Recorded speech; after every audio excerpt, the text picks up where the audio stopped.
Hi, I'm Jay. That's Sean. This is Sean. I know that. It's not. You don't have to embarrass me. And we're clearly assholes. And also we watch movies. So this week, of course, the movie we watched was Ghostbusters. Ghostbusters. And? It's awesome. It's hilarious. It's a Yeah. funny movie. I love the idiot. Chris Hemsworth? Well, Chris Hemsworth too, but just like even from the start when talking about the first home that had the base bidet. Like, Oh, yeah, the Zach guy. Woods. Yeah. Yeah. it just dumb but smart kind of humor. And Mhm. it was really good. Mhm. I want to say it was irreverent. That's a Mhm. good word. Yeah. It's the kind of comedy that's kind of popular around anything Paul Feig does, or a lot of the female comedians these days. Mhm. And it felt. I compare it more to other Paul Feig movies, like Bridesmaids, than I would to the original Ghostbusters. Like, it's a similar plot, but it's a completely different style of humor. Yeah, it's a different tone for sure. Mhm. It is. Yeah, but I mean that's a function of it's a different group of people. Yeah. Mhm. And it's a different time. Yeah. You know, the 80s was more screwball and cheeseball, and you don't get away with that as much anymore. And it was played a lot straighter, I thought. Mm-hmm. Where this one, I mean, you could tell the jokes a lot faster, even though they came so fast that it was hard to keep up. So I kind of thought for me the breakout was Kate McKinnon. Mhm. I love that character. Matt, I know you said when we came out of it that you liked Leslie Jones Yeah. a lot more than you thought you would. Well, then I thought I would, yes. I liked Kate McKinnon better, but I've always liked Kate McKinnon better, and I was just so glad that she could be in something this huge. Mhm. Not that SNL isn't a thing that's been around forever, but Leslie Jones, I've never been sure about. I've always found her to be one note, and I thought she brought a little bit more range than I would have expected to this. I thought it was a really good foursome, and if I thought there was a slightly weak link, it was possibly Melissa McCarthy. Okay. But even her, all four of them, I enjoyed very much. So going into this, there was a little bit of controversy when the trailer came out and people saw that Leslie Jones was playing the only non-scientist in the group. And of course she is the black lady in the group. Mm-hmm. Having seen the movie, did you feel like that was a thing? Not as much as I thought I might. I feel like it's unfortunate. They really could have gone a different way and didn't. In the story, it doesn't stick out, but it's still, we should be better, basically. I mean, it was because she brings something to it, to the team. It's not even just this street smarts bit or something that's, I mean, she brings something clearly to it that the other ones, that the other characters don't. And because she's so necessary, I think they get away with it a little bit better. They get away with it, but it is like, why is a black person the uneducated, street smart one? Like, Yes. let's get Although, past we may be mistaken about the uneducated part. that. Well, that's We don't really know her backstory. Paul Feig has said that this franchise could be unending.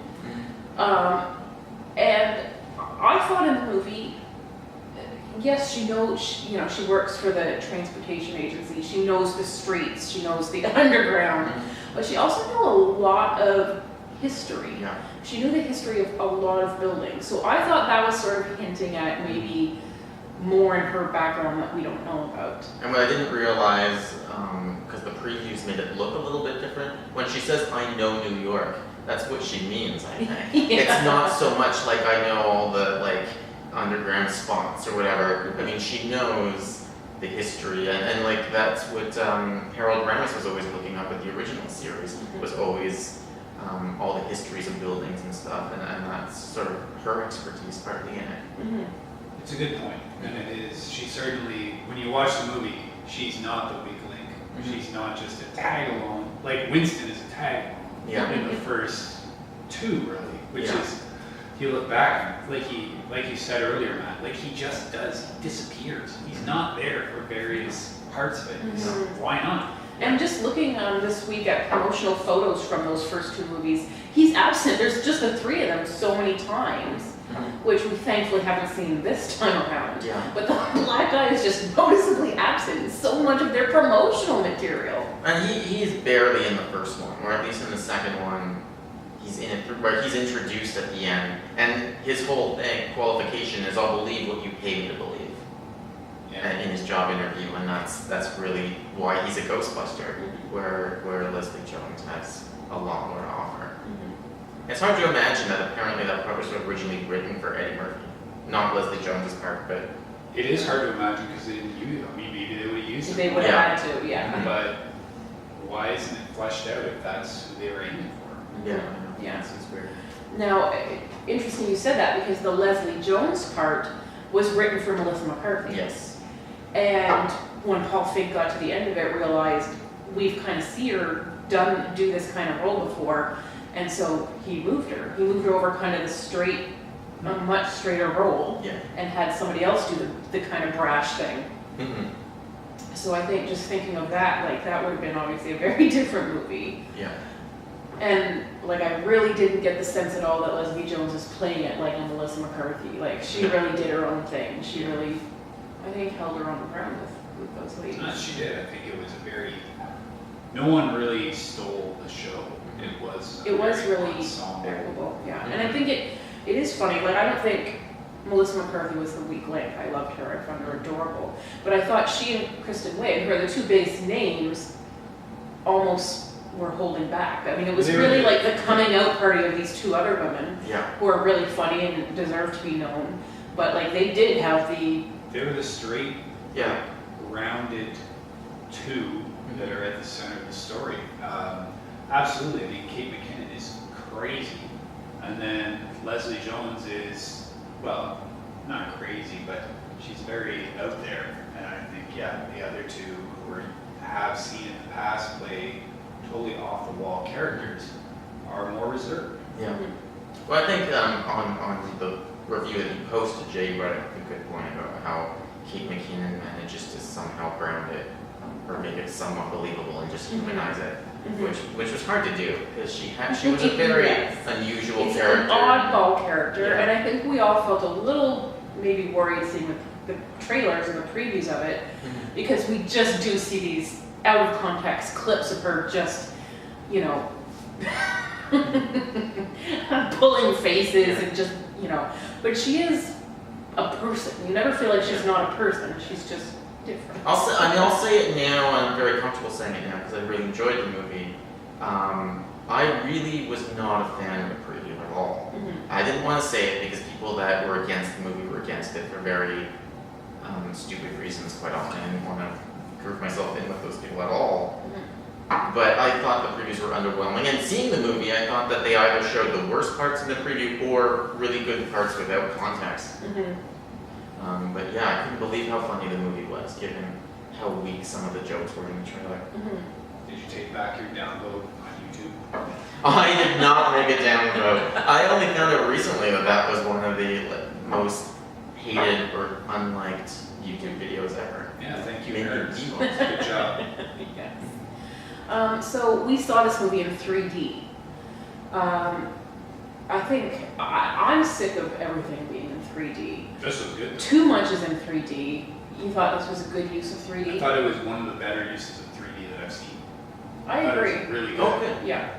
I didn't think that. Okay. I didn't notice 3D very much. Really? You didn't notice? Like stuff. Well, yes, there were a couple of times, certainly later on, yes, that's true.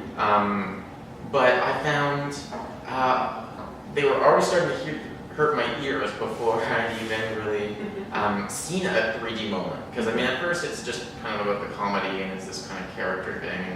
And by the time things start flying at your face, my nose is already hurting, my ears are hurting. So, I mean, yes, there were moments that were worth it, absolutely. But Well, definitely Paul Feig said, everybody's using this now and directors like it just to show depth. And he said, that's great, but, I guess the kid in him really likes the throwing things at the audience aspect of 3D. yeah. And he used it, so. Yeah, it's the sliming, that's true.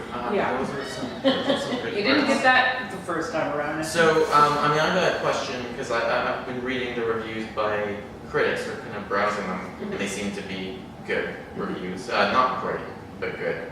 And the blogs I've been reading have been pretty positive. I mean, are a lot of people taking back some of their hatred? I think the people that were hating it are not writing blogs, they're just being assholes. Yeah, I mean, people who hated it, I mean, hated it just for existing, better not have gone to see it. I mean, if you hate a movie for existing, then just stay home. Don't go out and see it. If you went out and see it because you're still curious, because you already prejudged it and already gave it a 0 out of 10, but you're still gonna go see it because maybe it's good. Well, I do feel like a lot of them are gonna see it. I mean, because if you have that philosophy, if you're not interested, don't go see it, then they wouldn't have bothered to throw all this kind of vitriol out onto the internet. I think that the thing is, I'm still gonna go see it though, is the mentality. Because they just can't ignore it. But people need to hate something. Or else, what else are they gonna do with their time? Hey, maybe those guys we saw in Ghostbusters costumes outside were actually protesters, no? Maybe we read that all wrong. Or maybe we had a close encounter with a ghost and we didn't even know it. Well, the ghosts don't wear Ghostbuster costumes. No, but they were there investigating that. Oh, Somebody called them. I see. That's how you get in there. I missed it. Yeah, well, you do. Okay, so now on to more serious fare. Sorry to turn it down. But I was reading up a little bit this week on something I thought was interesting because for whatever reason, we've talked about blackface, blueface, whiteface, and green face. But we are still missing a face. Cripface, or disability drag. So it's all of these non-disabled actors playing disabilities. Okay, and the disabled community saying, we don't like it. Alright. And not only do we, are we offended by it, it's a missed opportunity because, people say, oh, you get to see a disabled person out there. Well, no, you don't. It's not a disabled person out there. And it's just somebody who isn't disabled mimicking a disability. And again, it's a non-disabled person's, what they think it looks like, and not really how they're living it. So, and they also miss out on job opportunities. That's true. Which are so few. There's very rarely in any movie a randomly disabled person who's not playing a disability, but just happens to be disabled. So they're not getting hired for regular parts, and now they're not even getting hired for the disabled parts. And they said disabled people play fewer than 5% of disabled parts. So, that's kind of a not good number. No, it's not. Are they really calling it cripface? Crip. Oh, cripface. Yes. Okay, that's what I can get. Yes. Okay, cripface. Cripface, yeah. Still not my favorite word, but okay. You don't have to use it. Yeah. Well, I probably won't, but so these are issues. I'm gonna try and find a way to use it in a sentence tomorrow. Look at this word that Jay taught me. So are we talking about movies like My Left Foot? Yes. How about blind people? Everything. Okay. Well, I mean, in Hollywood, or even American independent movies, everyone kind of looks alike. I mean, it's kind of the attractive stars playing the ugly people, the so-called ugly people, the good-looking people, and most of them are straight, or at least on paper, playing gay, playing disabled. I mean, they like to get actors that look like other actors to get them to play kind of all the parts, and that's true. I saw a really interesting movie earlier this year about someone with Down syndrome who was actually starring his own movie, which was quite refreshing. It was a bit of a harsh movie, Mm-hmm. but that was called The Rainbow something, The Rainbow Kid. So there's that, and of course there's that kid from Breaking Bad. Mhm. I guess So that's they're it. 2 out of all. Two out of Yeah. Yeah. So that's really. So I mean, maybe they deserve applause. That's certainly not to point to the idea that, hey, look, there's not a problem. Those are definite exceptions. And of course, The Rainbow Kid is some crazy independent Mhm. Canadian movie, so Hollywood doesn't get any credit for that. Well, there's no credit. Like it is, that's a problem. I mean, certainly it's viewed as an opportunity by able-bodied people like Gerard Depardieu. He won an Oscar, right? Gerard Depardieu, for which one? Sorry. Daniel Oh, Daniel Day-Lewis, yeah. Dustin Hoffman's got an Oscar. I feel bad. Eddie Redmayne. Yeah. That's true. It's Yeah. a big long list. Yes, and they're saying since like I think it must be Avatar, where he's in real life he can't walk. Sam Worthington. Yes, and then whatever in the dream world of Avatar he can. Yeah. So he said if they can spend money and CGI making his legs look, you know, then why can't they spend it the other way for a disabled person to look like they're walking? Yeah. Yep. They can. But they don't. Why didn't they just get, Mhm. someone that was disabled to play Sam Worthington's role? Because, I mean, Why no not? offense, but I'm not going to see Sam Worthington. You're not? Oh, he's fine. He's fine. It's nothing against Sam Worthington, but It's all right, but I mean, he's not responsible for Avatar. he's no Gerard Depardieu. Success. Well, I mean, he is no Gerard Depardieu. It's Oh, Sean, you're not going to true. leave Credit to Gerard Depardieu. No. I forgot that he's how actually those in the names show. are like in I your don't know head how I mixed together. them up. Don't know. We don't know how you mix them up, but Never happened before. To anyone. to anyone ever. So that's true. I mean, Sam Worthington spends all of Avatar either in a wheelchair, which a disabled person can do, or in blueface and Or- CGI right. all over the I mean, place. that's a computer. Like, Right. Yeah, you only see him like in a wheelchair or in this like tube. Mhm. It's like, oh, I'm going to become a blue person. Yeah. It wasn't even Sam Worthington swinging off those trees or anything, I don't think. That was all Zoe Saldana. Oh, that was, yeah. She was the stunt double for all the characters. But so, I mean, in that case, the whole CGI argument, I mean, you can't even use the argument then, well, we couldn't because he's not even in a wheelchair at the beginning of the movie. No, because Because, I mean, you could have just, they if it's a few Paul short scenes at Walker the beginning. into Fast and Furious 7 after he had died. Yeah. So, Yes.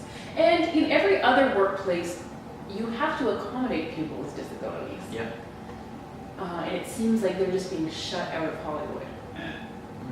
totally. They So are. it's a problem. It is a problem, and they can't even get, like, disabled people can't even get the roles of disabled people. Mhm. There's something wrong with that. Mhm.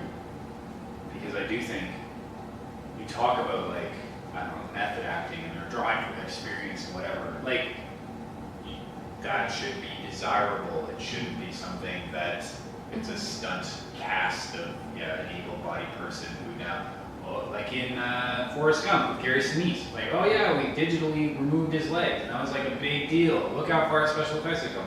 Well, just get a war veteran with no legs and put him in there. Mhm. Wow. Mhm.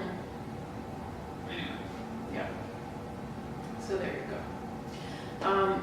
I'm glad you brought up Paul Walker because I was going to say Star Trek Beyond comes out this next week, and it's been a very subdued sort of round of Yeah. premieres and press for the cast who are still mourning Anton Yelchin. The movie is dedicated to him and to Leonard Nimoy, who also passed away before this one went into Yeah, I was gonna say production. this is the first Star Trek post Leonard Nimoy too. Yeah, so they're mourning 2 big members of their family.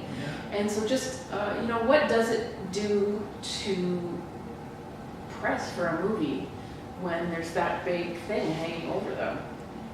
Because certainly it was different for Furious 7 or Fast 7, what was it called? Fast and Furious 7. Oh. Was it right? I thought it was a shorter title. Yeah, I thought so too. Yeah. Maybe It's it like a was- Furious maybe 7. it was Furious 7. Definitely wasn't Fast 7 because it's Fast 5. But I think it's going to be like Furious 8 too. They might just be sticking Yeah, with they might something. just be sticking with that. I'm fed up of trying to remember what those ones are called. That's a weird series. It is. Yeah. It is. Not fair. It's easier to remember the name of Bond films. Well, I mean, you have the Fast and the Furious, and then also Fast and Furious as different movies in the Yeah. franchise. Well, yeah, the Fast and Furious comes after Fast and Furious 2. Like, that defies all logic, I know. Oh no, you're wrong. I'm Fast and Furious is number 4. The Fast Oh, that's right. Okay, Fast and right. See, I can't. No, because it I doesn't. can't keep up with it. It's rude. They shouldn't have done It's Okay. rude. Anyways, back to my question. Back to, yes. Yeah, you really derailed it. You. Someone we like has died, and we're Yes. talking about, okay. Yeah. that. So Two Anton people. Yelchin has died, Mhm. unfortunately. Mhm. And yeah, what does it do to the press? Well, it makes it hard. I think they've done the honorable thing, of which is nothing really. Yeah. Right? Like you have not heard a lot of promo about this movie other than the trailer. Mhm. And I think that's nice. I mean, they're Well, I not. think this cast is genuinely in mourning. Mhm. That they, I mean, this is already the third time they've worked together, but it sounds like they were very friendly. Mhm. But even more so, really, for Paul Walker. Like, he and Vin Diesel were like best buddies. And maybe it's because Paul Walker died longer before that one came out, so they had time to really think, how are we going to do this? Yeah. Because the promotion for that movie was over the top. It was huge. Yeah. Because it was But about of Paul course, Walker. it Yeah. was. That's the thing. They really turned it into this huge, like, R.I.P. Paul Walker for the next 6 months. Yeah.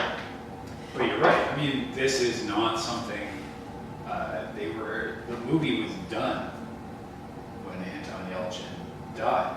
Mhm.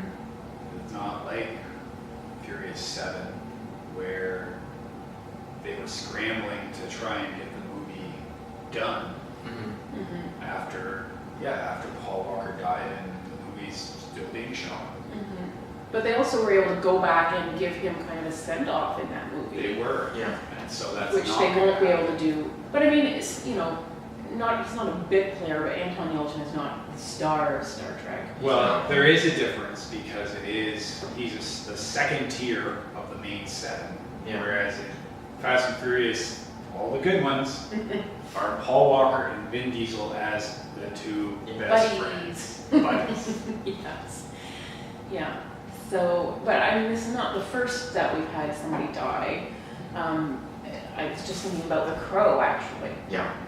And that was really, that overshadowed the movie. Yes. Because, I mean, he died on set. Yeah. That was, that's absolutely terrible. hmm And what about Heath Ledger, too, before Yeah. The Dark Knight?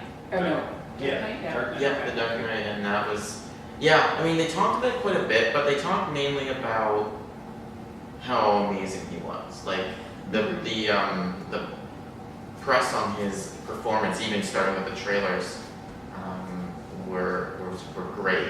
hmm And I remember the first trailer was even released shortly before he died, and already people were like, okay, I didn't see it at first, but I love it now. And I was always kind of glad that he would have got to have at least heard that. And then it started before he died, so it feels more genuine that way. Yeah. But I remember for that one, there's a scene in the movie where the Joker like talks about faking his own death, and that really upset people in the wake of Heath Ledger's death. So it kind of, I mean, it does color the movie, obviously, and it's. I don't think that was his last movie, but it was his last notable one. Yeah, it was the last one he finished, just the one after that with the Imaginarium of Dr. Crip, and then Johnny Depp and Colin Farrell had to step in and do some scenes for him. It does color the movie. It has to. Mhm. Because especially, with a guy like Anton Yelchin. Like, he's a young guy. Like, this is a very tragic thing that has happened to him. And he's up there. And he has died, in the last couple months. Mhm. You can't escape that. Mhm. You just can't. Yeah, and what's it like to go to a premiere of this big Star Trek movie that you were in?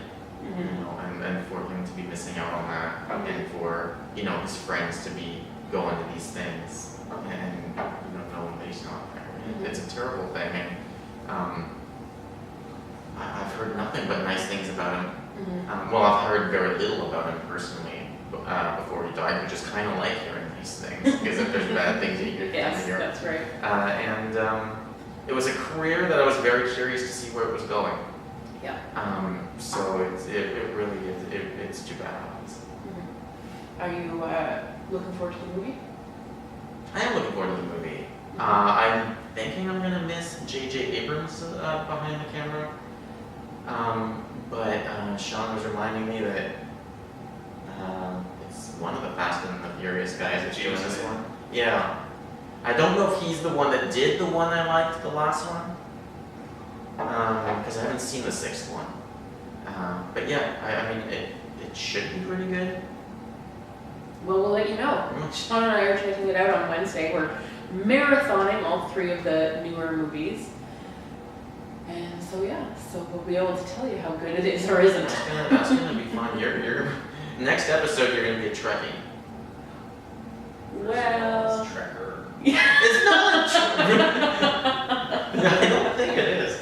What's the difference? yes, it is. Oh, Trekkie is like a derogative term. Oh, is it really? Yeah. Oh, okay. So now you know. Yeah. Now I know. Oh, man. You can't say cripface or Trekkie.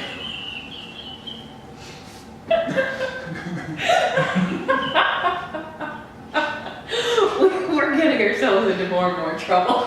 Yeah, well, every show I have a little notebook under, then I just start crossing out words. Don't say that one again. Oh, good. Well, maybe we should just end this here before we upset anyone else. If there's anyone left. Yes. All right, so we'll see you next week for Star Trek. Bye. Bye. Bye.